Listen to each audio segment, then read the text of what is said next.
Alhamdulillahi Rabbil Alamin. Wassalatu wassalamu ala rasulihi khatamin nabiyyin wa ashabihi at-takhirin wal muslimina wal mu'minina kullihim ajma'in, amma ba'd. Wa naza'na ma fi sudurihim min ghillin tajri min tahtihimul anhar. Sadaqallahul Mawlanal Azim. கண்ணியமிக்க தாய்மார்களே, அல்லாஹுடைய மாபெரும் கிருபையால் 6 நோன்புகள் நிறைவு பெற்றிருக்கிறது. 7 தராவீஹ்களை நாம் தொழுதிருக்கிறோம். அல்லாஹு சுப்ஹானஹு வ தஆலா இந்த 6 நோன்புகளில் நாம் என்னென்ன நல்ல அமல்களை செய்தோமோ அத்தனை நல்ல அமல்களையும் அல்லாஹ் ஏற்றுக்கொள்வானாக. நாம் செய்த துஆக்கள் அனைத்தையும் அல்லாஹ் கபூலாக்கி கொள்வானாக. மீதி இருக்கக்கூடிய அனைத்து நோன்புகளையும் முழுமையான முறையில் நொறுக்கக்கூடிய தௌஃபீக்கை அல்லாஹ் நம் அனைவர்களுக்கும் தந்தல் புரிவானாக. ஹஸரத்துனா அனஸ் ரலியல்லாஹு அன்ஹு அவர்கள் ஒரு நிகழ்வை நமக்கு சொல்லித் தருகிறார். நபிகள் நாயகம் ஸல்லல்லாஹு அலைஹி வஸல்லம் அவர்களின் சபையிலே ஒரு தடவை நிறைய சஹாபாக்கள் அமர்ந்திருந்தார்கள். பொதுவாகவே நாயகத்தின் சபை என்றால் சஹாபாக்கள் குழுமி இருப்பது வழக்கம். நாயகம் சில விஷயங்களை சொல்லுவார்கள், சஹாபாக்கள் அதை கற்றுக்கொள்வார்கள், அதை மற்ற மக்களுக்கு கொண்டு போய் சேர்ப்பார்கள். இதெல்லாம் நாயகத்தினுடைய சபைகளின் மூலமாக நடைபெறக்கூடிய நிகழ்வுகள். அப்படி ஒரு சபையிலே அந்த நேரத்தில் நாயகம் ஸல்லல்லாஹு அலைஹி வஸல்லம் அவர்கள் சஹாபாக்களை பார்த்து சொன்னார்கள், இப்பொழுது உங்களிடத்திலே ஒருவர் வருவார். ஃபதலஅ ரஜுலுன், உங்களிடத்திலே ஒரு மனிதர் இப்பொழுது வருவார், அவர் சொர்க்கவாசியாக இருக்கிறார் என்று நபிகள் நாயகம் ஸல்லல்லாஹு அலைஹி வஸல்லம் சொன்னார். சஹாபாக்கள் எல்லாம் ஆர்வமாக எதிர்பார்க்குறாங்க. ஏன்னா நாயகம் ஒருவர் சொர்க்கவாசி என்று சொல்லிவிட்டால் அதைவிட இந்த உலகத்தில் வேறு என்ன பாக்கியம் வேணும் ஒருத்தருக்கு? யார் வரப்போகிறார்? எல்லாரும் எதிர்பார்த்து கொண்டு இருக்கிறார். அப்போ ஒரு அன்சாரி சஹாபி ஒழு செய்துவிட்டு அவர்களினுடைய தாடியெல்லாம் தண்ணீரில் நனைந்து சொட்ட சொட்ட தன்னுடைய இடது கையிலே தன்னுடைய காலணியை எடுத்துக்கொண்டு வந்து கொண்டிருந்தார் நாயகத்தின் சபை. இது ஒரு நாள் நடந்தது. மீண்டும் 2வது நாள் அதே சபை கூடிய போது நாயகம் 2வது நாளும் சொன்னார்கள், இப்போ ஒருத்தர் வருவார், அவர் சொர்க்கவாசி என்று சொன்னார். 2வது நாளும் அதே சஹாபி ஒழு செய்துவிட்டு தாடியில் தண்ணீர் சொட்ட சொட்ட இடது கையிலே தன் காலணி எடுத்து கொண்டு வந்தார். இப்பொழுது 3வது நாள் வருகிறது. 3வது நாளும் நாயகம் ஸல்லல்லாஹு அலைஹி வஸல்லம் சொன்னார்கள், இன்றும் ஒருவர் வருவார், அவர் சொர்க்கவாசி என்றார்கள். 3வது நாளும் அவரே வருகிறார், அதே நிலைமையில் வருகிறார். ஆச்சரியம். கூட்டத்திலே அப்துல்லா இப்னு அம்ர் இப்னு ஆஸ் ரலியல்லாஹு அன்ஹு இருந்தார். என்ன நாயகம் 3 நாளும் சொர்க்கவாசி வருவார் என்று சொல்கிறார், 3 நாளும் இவரே வருகிறாரே? மாறி மாறி வந்தால் கூட பெரிய ஆச்சரியம் இல்லை. ஆனால் 3 நாளும் நாயகம் சொல்லுகிறார்கள், 3 நாளும் இவரே வருகிறார். இவர் சொர்க்கவாசி என்று நாயகம் 3 நாளும் சொல்லியிருக்கிறார்கள். அப்படி என்றால் இவர் என்ன அமல் செய்திருக்க முடியும்? அப்படி என்ன இவர் அமல் செய்கிறார்? நாம் தெரிந்து கொண்டால் இவரை போல நாமும் அமல் செய்து சொர்க்கவாசியாக ஆகிவிடலாமே என்று அப்துல்லா இப்னு அம்ர் இப்னு ஆஸ் ரலியல்லாஹு அன்ஹு அவர்கள் ஆசைப்படுகிறார்கள்.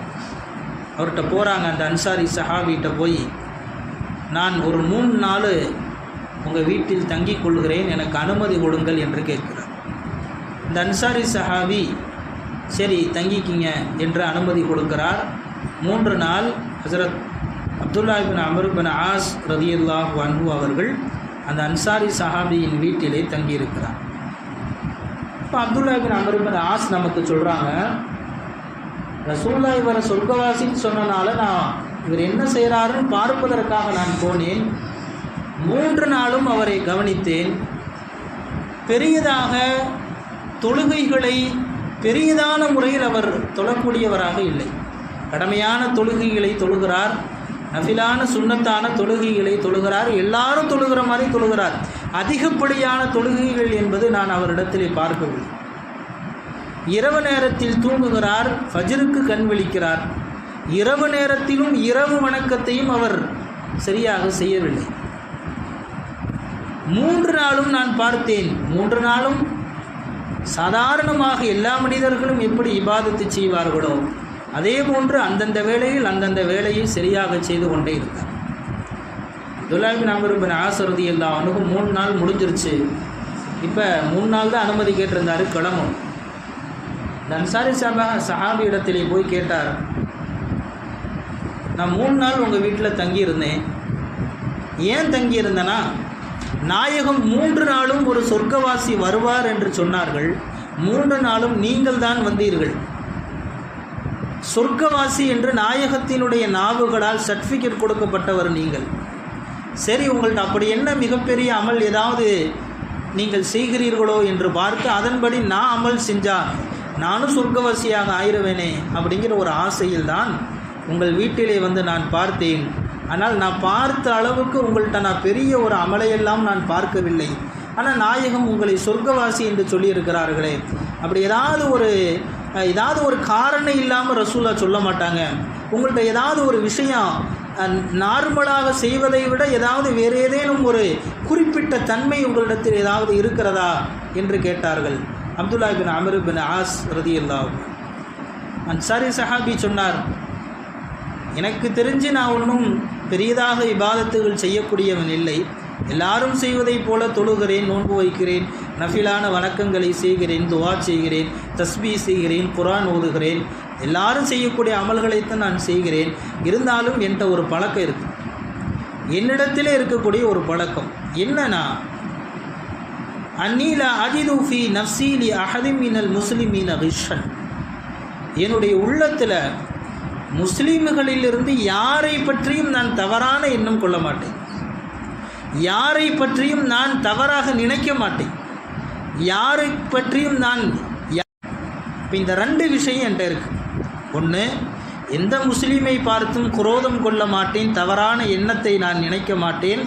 அதே மாதிரி யாருக்காவது அல்லாஹ் ஏதாவது ஒரு செல்வத்தையோ அல்லது ஏதாவது ஒரு ஆற்றலையோ கொடுத்தான்னு சொன்னால் அதை பார்த்து நான் பொறாமப்பட மாட்டேன். இது என்கிட்ட இருக்கக்கூடிய 2 தன்மை என்று அந்த அன்சாரி சஹாபி சொன்னார். அப்போ தான் அப்துல்லா இப்னு அம்ர் இப்னு ஆஸ் ரலியல்லாஹு அவர்களுக்கு புரிந்தது, ஹாதிஹி அல்லதி பலகத் பிக வஹிய அல்லதி லா நுதீக். இதுதான் நீங்கள் சொர்க்கவாசியாக ஆகுவதற்கு காரணமாக இருக்கிறது. இந்த விஷயம் எங்களால் முடியாதுன்னு நாங்கள் அப்துல்லா இப்னு அம்ர் இப்னு ஆஸ். உண்மையிலேயே ஒரு மனிதர் எவ்வளோ வேணாலும் தொழுகலாம், எவ்வளோ வேணாலும் நோன்பு வைக்கலாம், எல்லா இபாதத்தையும் செய்யலாம். ஆனால் அடுத்தவங்களை பற்றி தவறாக எண்ணாமல் இருக்க முடியுமா என்றால் அது மிகப்பெரிய ஒரு விஷயம். அது நமக்கு சாதாரணமாக தெரியுது. ஆனால் நம்ம ஒரு மணி நேரம், ஏன் ஒரு 5 நிமிஷம் நம்மால் பிறரை பற்றி ஏதாவது ஒரு விஷயத்தை தவறாக எண்ணாமல் இருக்க முடியுமா அப்படின்னா முடியாது. ஏதாவது ஒரு விஷயம் நம்ம மனசில் ஏதாவது ஒன்று ஓடிக்கொண்டே இருக்கும். யாரோ ஒருத்தரை பார்த்தால் அவன் தான் போகிறான் பாரு, இவனை பற்றி எனக்கு தெரியாதா, இவனை பற்றி எனக்கு தெரியாதா, இவளை பற்றி எனக்கு தெரியாதா அப்படின்னு நம்ம வெளியில் சொல்லாட்டியும் கூட மனதிற்குள்ளே அவர்களை பற்றிய ஒரு தவறான எண்ணம் நிச்சயமாக அது உண்டாகும். மார்க்கும் இதை தடுக்கிறது. நபி ஸல்லல்லாஹு அலைஹி வஸல்லம் சொன்னாங்க, உங்களுடைய தோழர்களை பற்றிய எந்த ஒரு தவறான விஷயத்தையும் என்னிடத்திலே கொண்டு வராதீர்கள். ஏன்னா உங்கள் எல்லாரும் மேலேயும் நான் நல்லெண்ணம் வைத்தவனாக இருக்கிறேன் அப்படின்னாங்க நபி ஸல்லல்லாஹு அலைஹி வஸல்லம். இப்போ யாரை பற்றியும் யாரும் குறை சொல்லக்கூடாது. அதே மாதிரி யாரை பற்றியும் யாரும் தவறாகவும் நினைக்கக்கூடாது. அது மிகப்பெரிய ஒரு குற்றமாக மார்க்கம் பார்க்கிறது. பாருங்கள், இந்த சஹாபி பெரிய அமல்லாம் ஒன்றும் செய்யல, ஆனால் நாயகத்தினுடைய நாவுகளிலிருந்து சொர்க்கவாசி என்ற ஒரு பட்டத்தை வாங்கிவிட்டாரே. அதற்கு காரணம் என்ன? இந்த ரெண்டு விஷயம்தான். ஒன்று, பிற முஸ்லீம்களை பற்றிய தவறான எண்ணம் அவரிடத்தில் இல்லை, மற்றவர்களின் மீது பொறாமை அவருக்கு இல்லை. இந்த ரெண்டு விஷயம் அவரை நாயகத்தின் நாவுகளிலிருந்து சொர்க்கவாசி என்ற அந்த சர்டிஃபிகேட்டை வாங்கி கொடுத்துருச்சு. கருத்து வேற்றுமை இருக்கலாம் மனிதர்களுக்குள்ளே, ஏதாவது ஒரு கருத்து வேற்றுமை, ஒருவர் ஒரு விஷயத்தை சொல்லலாம், அதற்கு மறுத்து இன்னொரு விஷயத்தை சொல்லலாம், அது இயற்கை. ஆனால் அந்த கருத்து வேற்றுமைக்காக ஒருவர் மற்றவரை தவறாக நினைக்கக்கூடாது. இன்றைக்கி நிறைய குடும்பத்தில் நம்ம சமூகத்தில் பார்த்தோம்னா ஒருவர் ஒரு கருத்து சொல்லுவார், அந்த கருத்து இன்னொருவருக்கு சரியாகப்படாது, அவர் வேற ஒரு கருத்து சொல்லுவார். இப்போ இவரும் ஒரு கருத்து சொல்ல அவரும் ஒரு கருத்து சொல்ல ரெண்டு பேருக்கு மத்தியில் என்ன ஆயிருங்கன்னா அவரை பற்றி இவருக்கு ஒரு தவறான எண்ணமும் இவரை பற்றி அவருக்கு ஒரு தவறான எண்ணமும் இயற்கையாகவே வந்துவிடும். ஆனால் அப்படி இருக்கக்கூடாதுங்க. பாருங்கள், ஹஸரத்னா அலி ரலியல்லாஹு அன்ஹு ஹலீஃபாவாக இருந்த பொழுது அதற்கு எதிராக ஹஸரத் முஆவியா ரலியல்லாஹு அன்ஹு ஆட்சி செய்து கொண்டிருக்கிறார். அப்போ முஆவியா ரலியல்லாஹு அன்ஹு அவர்களுக்கு ஹிர்கல் நாட்டினுடைய மன்னர் ஒரு கடிதத்தை அனுப்புகிறார், ஒரு அரசன். என்னன்னா, முஆவியாவே நான் உங்களுக்கு ஆதரவாக இருக்கிறேன், நம்ம ரெண்டு பேரும் சேர்ந்து ஹஸரத் அலியை போய் போர் செஞ்சு ஹஸரத் அலியினுடைய தலையை வெட்டி கொண்டு வந்து விடுகிறேன், நம்ம ரெண்டு பேரும் ஒன்று சேர்ந்துக்கலாம் அப்படின்னு கடிதம் எழுதி அனுப்புகிறான் ஹிர்கல் நாட்டினுடைய மன்னர் முஆவியா ரலியல்லாஹு அன்ஹு அவர்கள். முஆவியா ரலியல்லாஹு அன்ஹு கடிதத்தை படித்து பார்த்துட்டு அவங்க எழுதுனாங்க ஒரு கடிதம். பிரச்சனை எனக்கும் என் சகோதரர்களுக்கும் மத்தியிலே இருக்கிறது. என் சகோதரர்களுக்கு மத்தியிலே இருக்கக்கூடிய பிரச்சனையில் மூன்றாவது நபராக இருக்கக்கூடிய நீ தலையிடக்கூடாது. அப்படி நீ தலையிட்ட என்றால் இந்த நாட்டிலிருந்து உன் நாடு வரை என்னுடைய படைகளை அனுப்பி உன் தலைகளை கொய்து வித்து வந்து விடுவேன் என்றார்கள் ஹஸரத் முஆவியா ரலியல்லாஹு. அப்போ ஹஸரத் அலி ஹஸரத் முஆவியா அவர்களுக்குள்ளே கருத்து வேற்றுமை இருந்திருக்கலாம், ஆனால் அடுத்தவர்கள் உள்ளே வருகின்ற பொழுது அதை அனுமதிக்கவில்லை ஹஸரத் முஆவியா ரலியல்லாஹு. எங்களுக்கிடையில் இருக்கக்கூடிய பிரச்சனையை நாங்கள் பேசி தீர்த்து கொள்வோம், நீ நடுவில் வந்து ஒத்து ஊதி ஒரு சின்னதை பெரிய பிரச்சனையாக்கி மிகப்பெரிய ஒரு பிளவை நீ உண்டு பண்ண பார்க்கிறாய் என்று ஹஸரத் முஆவியா ரலியல்லாஹு எச்சரிக்கையோடு பதில் கடிதம் எழுதி அனுப்பினார்கள் என்று வரலாற்றிலே பார்க்கிறோம். அப்போ கருத்து வேற்றுமை என்பது எல்லோருக்கும் மத்தியிலே இருக்கக்கூடியது தான். ஆனால் அதன் காரணமாக ஒருவர் மற்றவரையோ அல்லது அவர் இவரை பற்றிய தவறான எண்ணம் எந்த நேரத்திலும் கொள்ளக்கூடாது. இன்று ஓதப்பட்ட சூரத்துல் ஆராஃபினுடைய இந்த பெரிய அத்தியாயத்திலே அல்லாஹ் சுப்ஹானஹு வ தஆலா சொர்க்கவாசிகளை பற்றி சொல்லி கொண்டு வருகின்ற பொழுது சொர்க்கவாசிகளின் தன்மையை அல்லாஹ் இந்த ஆராஃபு சூராவின் ஒரு வசனத்தை சொல்லி காட்டுகிறான். என்ன சொல்கிறான்? வநஸஅனா மா ஃபீ சுதூரிஹிம் மின் கில்லின், சொர்க்கவாசிகளினுடைய உள்ளங்களிலிருந்து நாம் பிறரை பற்றிய தவறான குணத்தை கலட்டி விட்டோம் என்று சொல்கிறான். நஸஅனா, நாம் கலட்டி விட்டோம், நாம் எடுத்து விட்டோம். மா ஃபீ சுதூரிஹிம் மின் கில்லின், அவர்களின் உள்ளத்திலே இருக்கக்கூடிய மற்றவர்களின் குறையை மற்றவர்களின் குரோதத்தை நாங்கள் கலட்டி எறிந்து விட்டோம். தஜ்ரீ மின் தஹ்திஹில் அன்ஹார், அவர்கள் ஆறுகள் ஓடக்கூடிய சுவனத்திலே இருப்பார்கள் என்று அல்லாஹ் சொல்கிறான். அப்படின்னு என்ன அர்த்தம்? சொர்க்கவாசிகளினுடைய தன்மை மற்றவர்களை பற்றிய ஒரு தவறான எண்ணம் இல்லாமல் இருப்பது சொர்க்கவாசிகளின் ஒரு அடையாளமாக இருக்கிறது என்று அல்லாஹ் இந்த வசனத்தில் சொல்லி காட்டுகிறான். எனவே நாம் இந்த நேரத்தில் நாம் உறுதி கொள்ள வேண்டும், எந்த சூழ்நிலையிலும் எப்படிப்பட்ட கருத்து வேற்றுமை இருந்தாலும், அது குடும்பத்திற்குள் இருந்தாலும், அண்ணன் தங்கச்சிக்குள் இருந்தாலும், சகோதர சகோதரிகளுக்குள் இருந்தாலும், உடன் பிறந்தவர்களாக இருந்தாலும், தாய் தந்தையாக இருந்தாலும், பிள்ளைகளாக இருந்தாலும், பிள்ளைகள் பெற்றோர்களாக இருந்தாலும், யாராக இருந்தாலும் ஒரு சில விஷயத்தில் கருத்து வேற்றுமை வருகின்ற பொழுது அதை தங்களுக்குள்ளேயே பேசி சரி செய்து கொள்ள வேண்டும். அதற்காக வேண்டி ஒருவர் மற்றவரையோ அல்லது இவர் அவரையோ தவறான எண்ணத்தை நம் உள்ளத்தில் எடுத்துக்கொள்ளக்கூடாது. அல்லாஹ் அதை தடுக்கிறான். நபிகள் நாயகம் ஸல்லல்லாஹு அலைஹி வஸல்லம் அவர்களும் அந்த எண்ணத்தை சபிக்கிறார்கள். அந்த எண்ணம் இல்லாமல் இருப்பவர்களை சொர்க்கவாசி என்று அல்லாஹ்வும் சொல்கிறான். நபிகள் நாயகம் ஸல்லல்லாஹு அலைஹி